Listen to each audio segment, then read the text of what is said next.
Hey, you, my brother, sitting in front of that screen right now. I want you to stop everything you are doing for just a moment. Take a deep breath. Now repeat this decisive sentence silently in your mind over and over again. I am a prosperous person. Do not say it like a plea. Say it like an obvious, unquestionable fact. You are not here because of a random YouTube algorithm mistake. This very moment, as the clock on the wall in your home in the heart of New York or in a small town in Texas continues to tick forward, is the exact moment heaven has arranged a destined appointment. Something within your soul is ready to shift. I know how tired you are. For many years, you have carried heavy responsibilities on your shoulders like a true soldier. You are the one who always has to keep everything from falling apart. From utility bills costing hundreds of dollars every month to the problems of family members who rely on you. There have been long nights when you lay awake asking yourself a painful question. Is this feeling that I am chosen, that I have a great purpose, really just an illusion I use to comfort myself when I am struggling financially? But listen carefully now, you who have been anointed. You are standing right at the edge of a supernatural breakthrough. The wealth that is coming is not a reward for the suffering you have endured.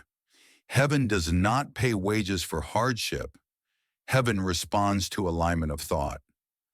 The wealthy version of yourself that you are about to become is not someone foreign, cold, or fake. It is who you truly are.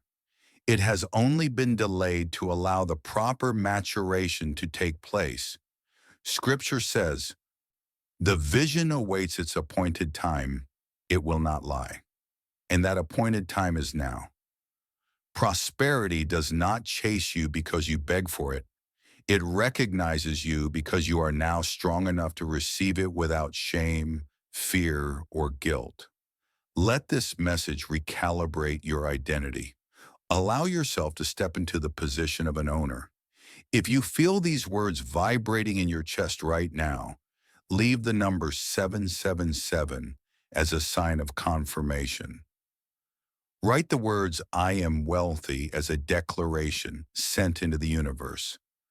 I want to speak to the most hidden part of you, the part of you that always prioritizes paying everyone else's bills before asking what you need.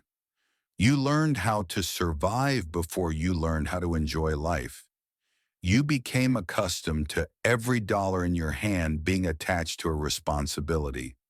Rent, insurance, promises you made when your pockets were already nearly empty. You became so reliable, so resilient, that you unconsciously began to believe that being reliable meant postponing your own happiness.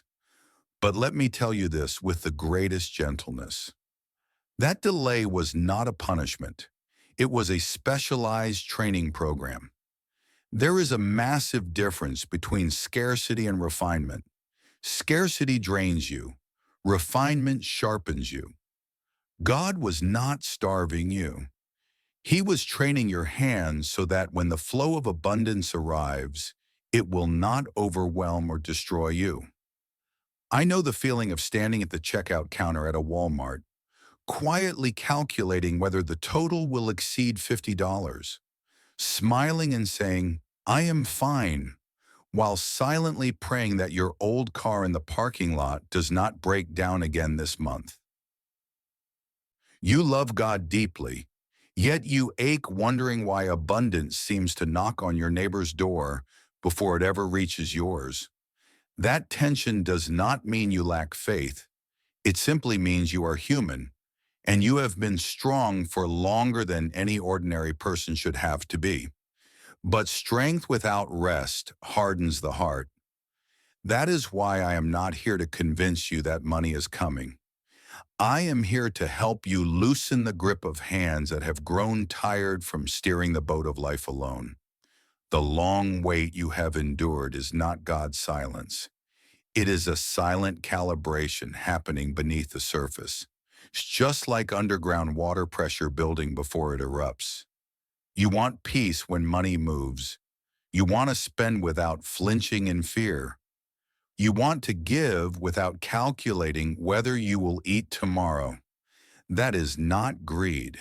That is the cry of a soul exhausted from survival mode. And the moment you begin to release that suffocating control, another door will open. A deeper truth about why true prosperity requires a solid foundation of identity rather than lifeless numbers. And we will explore that truth next. You know, there is a truth that very few people dare to admit. Wealth itself is not frightening. What is frightening is not knowing who you are when you hold it in your hands. Look at Mark, a 42-year-old man living in Chicago whom I once knew. Mark is the type of person you can find in almost every office across America. He arrives earlier than everyone else. He leaves later than everyone else. And he is always the first name people think of when trouble appears. For nearly 2 decades, Mark lived in constant firefighting mode. He was not chasing wealth. He was running from collapse. He learned how to pay bills before he learned how to breathe. He learned how to become a safety net for his family before he ever understood what freedom felt like. And perhaps you can see yourself in Mark's story. You became too reliable. You became the problem solver, the one who always says, I will handle it, even when you only have a few dollars left in your pocket. But listen closely. That reliability slowly created a toxic belief inside you. You began to believe that your value is tied to sacrifice. You believe that if you are not struggling, if you are not carrying weight, then you do not deserve to receive. The delay you are experiencing is not a sentence. It is a necessary pause meant to teach you something vital. There is a profound difference between scarcity and restraint. Scarcity drains the life out of you. Divine restraint trains your hands. God did not make you wait because he is stingy. He made you wait to ensure that when the rain of pure gold pours down, you will have a solid bucket rather than a broken basket. Have you ever felt a vague fear when a large sum of money suddenly came into your hands? That fear does not mean you lack faith. It means you have been a safety net for too long. You became cautious even with hope itself. You feared that if you enjoyed life, misfortune would follow. Let me introduce you to the concept of identity displacement. In physics, two objects cannot occupy the same space at the same time. For the wealthy, grounded, powerful version of you to step in, the old anxious and controlling self must be pushed out.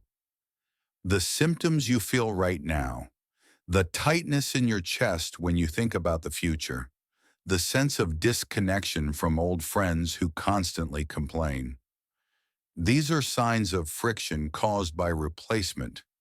The energy of the year 2026 is so strong that it is pushing your old self out to make room for a larger version of you.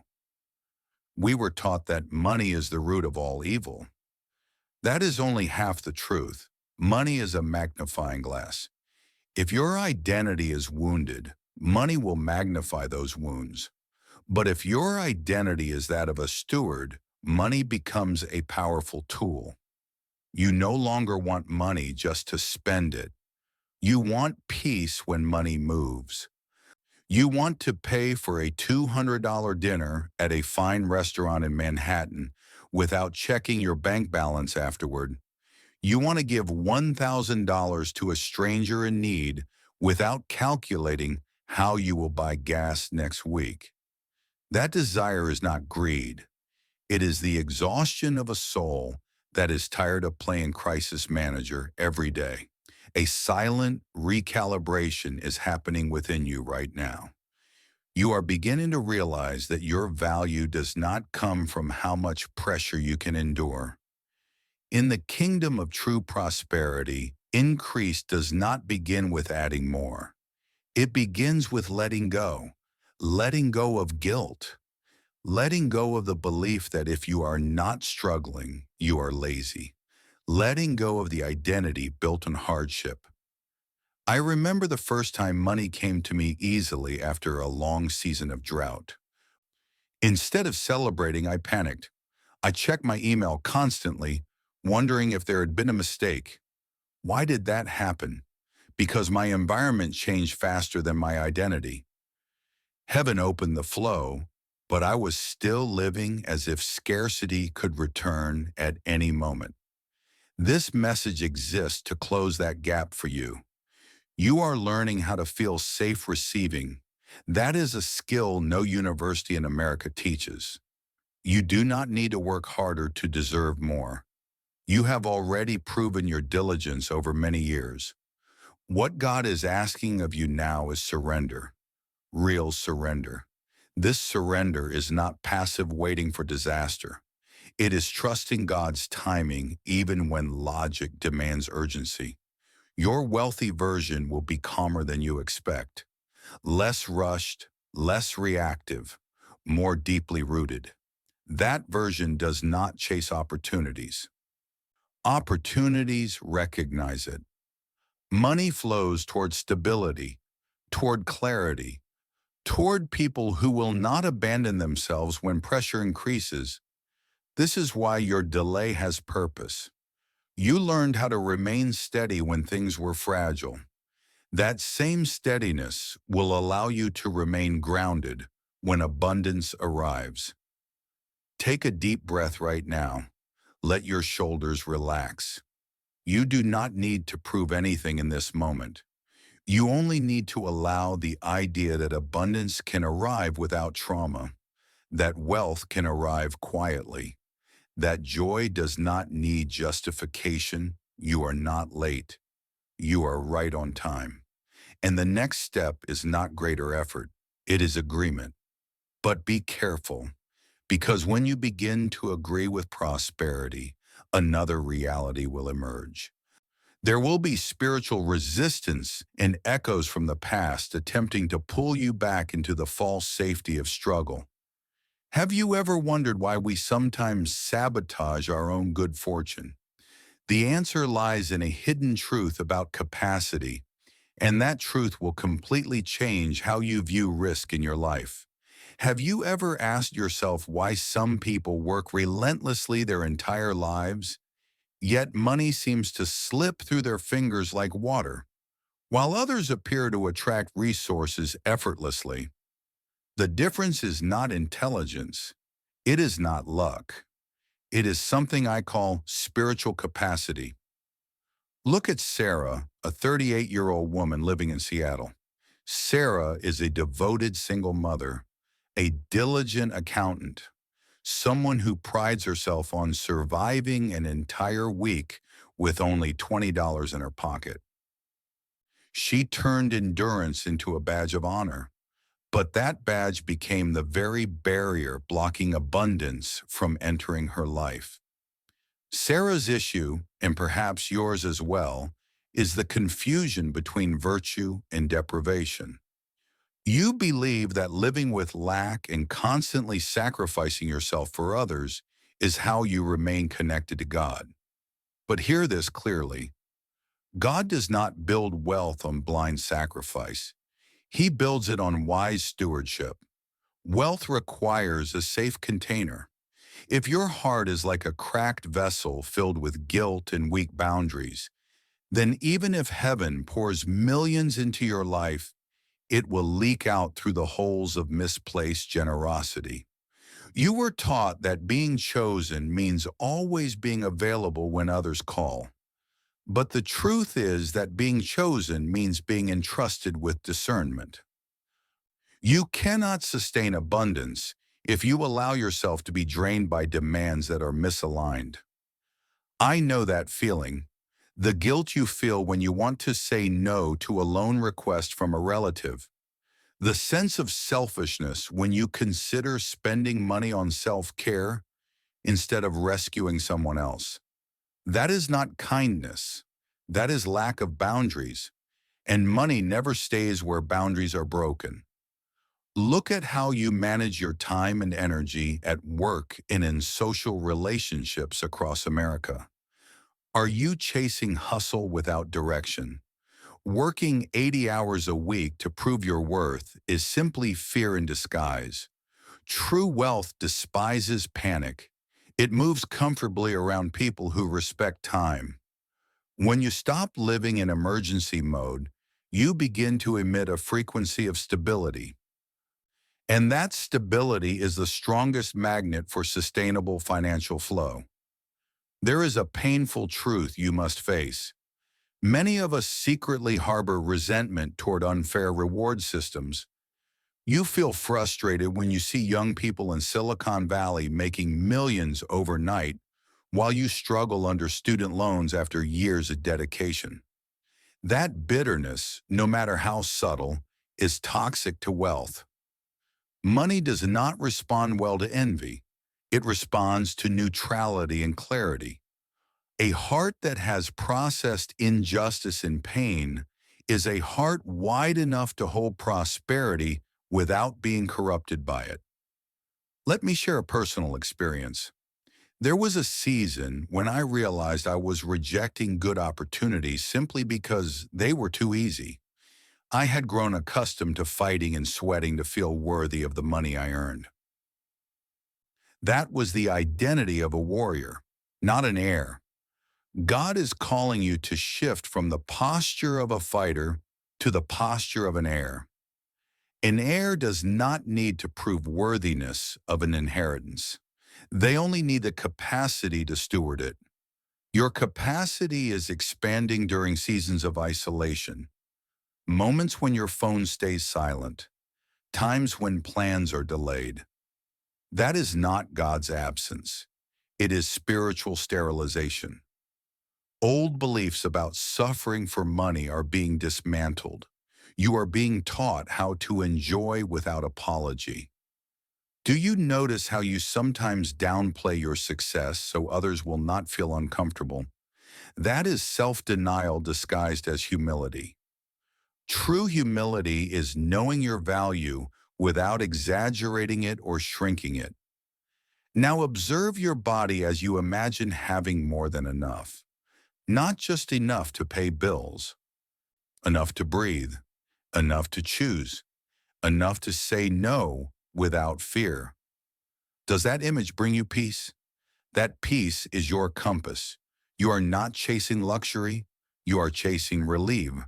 And that relief is arriving not as an escape, but as a deep settling after a long season of endurance. As you begin to establish boundaries, as you begin to prioritize stillness over noise, you will notice resources organizing themselves around you. Money moves toward peace because peace reflects wisdom.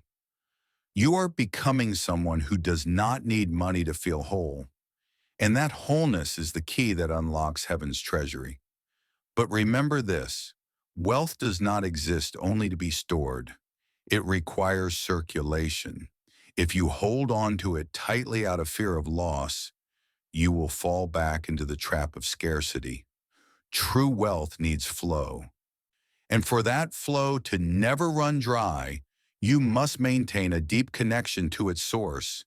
This is where we step into a sacred threshold, a place where personal effort gives way to a greater power. A supernatural transfer you may never have dared to imagine. My friend, there is a moment in every transformation that feels almost empty. There are no trumpets, no loud announcements, no immediate proof appearing in your banking app. Yet deep within you, something irreversible has locked into place. That is the moment you cross the sacred threshold I mentioned earlier. Look at James, a 45-year-old architect living in Boston. James spent his life designing skyscrapers. Yet emotionally, he lived in a basement of lack. He was always waiting for a major breakthrough. one defining project to finally feel that he had arrived. But wealth does not respond to anxious waiting. It responds to congruence. Congruence is when what you believe, what you expect, and how you move finally align naturally. James realized that he no longer needed to rehearse his worthiness for another minute. He stopped trying to convince himself that he was capable. He simply acknowledged what had already been true beneath the noise of doubt. For a long time, you lived in contradiction. You declared faith in abundance, yet prepared for disappointment. You prayed for breakthrough, yet stockpiled necessities out of fear of tomorrow. That contradiction was not hypocrisy. It was protection. It shielded you from hoping too deeply in a world filled with risk across modern America. But now that protection has completed its purpose, and it is being gently removed, you will notice that you care less about proving yourself right. You feel less need to explain your plans to others. You react less when people do not understand your timing. That is not isolation. That is inner authority forming. Authority does not announce itself. It stabilizes itself. When authority forms within, the need for external validation dissolves. I remember the moment I stopped searching for reassurance from others. It was not because I had enough money. It was because I realized reassurance had never made me feel safe. Safety came from trusting my alignment with God's will rather than public opinion. This is the moment your identity shifts from managing scarcity to receiving flow. Flow does not mean reckless excess. It means movement without obstruction. It means trusting that what leaves will return in a more appropriate form. It means no longer bracing for collapse every time you extend generosity. Notice how your body responds right now when you think about money. Less tightening, less urgency, less mental noise. That is regulation. And regulated people attract regulated outcomes. Stable opportunities, sustainable income, financial relationships without dramatic shocks. You are no longer manifesting money. You are stabilizing yourself so money can remain. Speed without stability leads to loss. Stability creates endurance, and endurance builds true wealth, not only financially, but emotionally and spiritually. We have reached the final stretch of this journey. Now I want you to take a symbolic action. Take a deep breath. Exhale the residue of struggle. You are no longer the version of yourself from 5 years ago. Your discernment is sharper. Your priorities are clearer. Your tolerance for chaos has significantly decreased. That is maturity. That is readiness. Your wealthy version is not rushed. It is rooted. It does not pressure opportunities because it trusts God's timing. That trust is being sealed within you right now. You do not need to force belief. You only need to stop arguing with the idea that abundance can arrive gently. Let the word gentle sink deeply into your soul. No destruction, no dramatic turning point, just alignment clicking quietly into place. You are approaching a sacred threshold, and it is not marked by numbers in your Chase or Bank of America account. It is marked by a quiet inner permission. I no longer need struggle to feel valuable. That permission is rare, and it is the true gatekeeper of wealth. Most people believe money changes circumstances. In reality, money amplifies identity. That is why God is meticulous with timing. He does not release increase into chaos. He releases it into clarity. James, Sarah, Mark. The stories we walk through are reflections of you. You learned how to stand still when everything felt fragile. That same steadiness will allow you to stand firm when abundance arrives. It is time to release the belief that struggle makes you more devoted, or that lack keeps you closer to God. Money does not corrupt alignment. Fear does. When money comes from fear, it controls you. When money comes from alignment, it flows through you. You were prepared to circulate, not to hoard in anxiety. Imagine this now, not forcefully, gently. What would it feel like to trust your life again? To trust that you do not need to micromanage every outcome. To trust that alignment continues working even while you sleep. That trust is forming right now. You are not standing on the edge of chaos. You are standing on the edge of consistency. You are doing very well. From everything we have explored, one truth becomes clear. True wealth is not something you chase. It is something you attract by who you have become. The greatest lesson today is this: preparation in the dark is more important than performance in the light. When you heal your inner relationship with yourself and with God, material flow naturally finds its way to you, gently and sustainably. If these words have touched your soul and you feel ready to activate your wealthy version, comment the number 1. If you feel there are still barriers that need to be removed, comment the number 0 so I know to continue creating deeper content to support your healing and breakthrough. Do not hesitate to share your thoughts in the comments.